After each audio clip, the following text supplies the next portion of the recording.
अभी आपको अहम खबर देंगे। महकमा सेहत सिंध का स्कूल्स में कोरोना के टेस्ट करने का फैसला, और इस सिलसिले में आपको ये बताएं कि महकमा सेहत सिंध की जानिब से तमाम DHOs को मरासला जारी कर दिया गया है।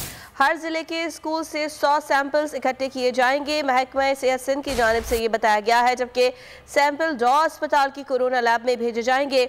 महकमा सेहत सिंध की जानिब से ये कहा गया है कि रिपोर्ट के बाद महकमा सेहत सिंध टास्क फोर्स को नताइज से आगाह करे। केसेस की शरह के पेश नज़र तालीमी इदारों में ये टेस्ट करने का फैसला किया गया है, जबकि ये फैसला कोरोना टास्क फोर्स की जानिब से किया जाएगा कि किन तालीमी इदारों में केसेस की शरह ज़्यादा है और कहाँ पर कोरोना टेस्ट करने की ज़रूरत है। आपको आगाह कर रहे हैं इस हवाले से कि महकमा सेहत सिंध ने स्कूल्स में कोरोना के टेस्ट करने का फैसला कर लिया है, और इस सिलसिले में तमाम DHOs को मरासला भी जारी कर दिया गया है। हर ज़िले के स्कूल से 100 सैंपल्स इकट्ठे किए जाएंगे।